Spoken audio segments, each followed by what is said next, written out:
Look closely at a human tooth, and you'll find a marvel of natural engineering. The elegance of its lines and the way it weds form to function creates a crystalline structure built to endure astonishing physical crushing pressure.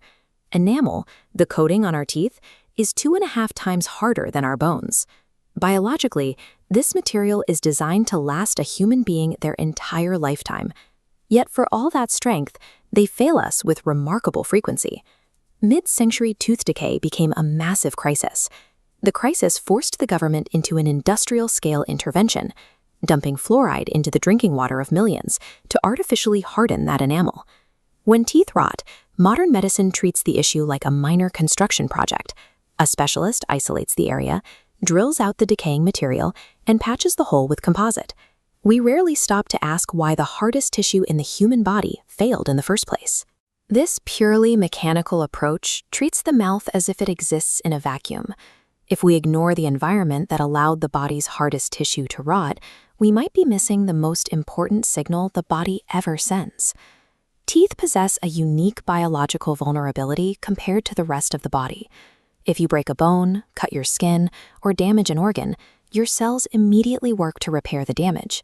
Teeth have zero capacity to heal or regenerate once they are compromised.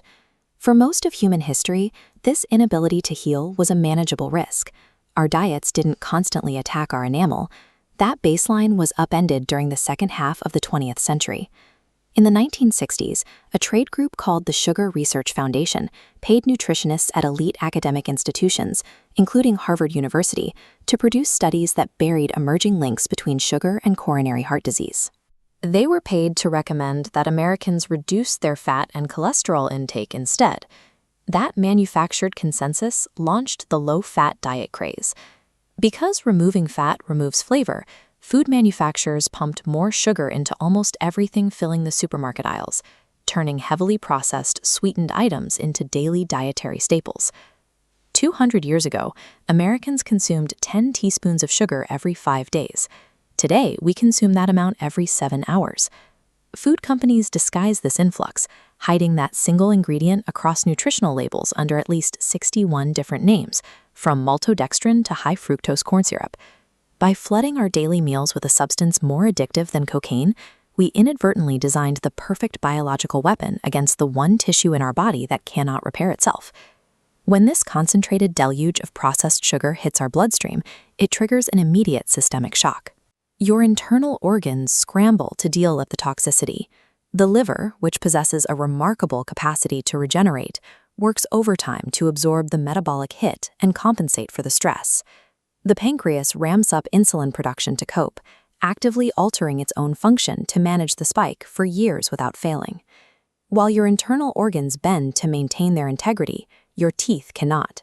Lacking cellular repair mechanisms, protective enamel permanently dissolves under that toxic stress.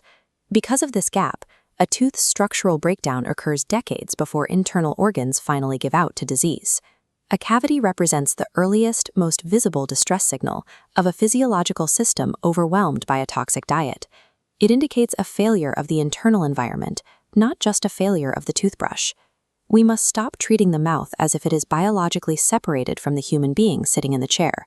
The teeth are a symbiotic part of the whole. Finding early white spots or decay on a child's tooth marks a critical sentinel event.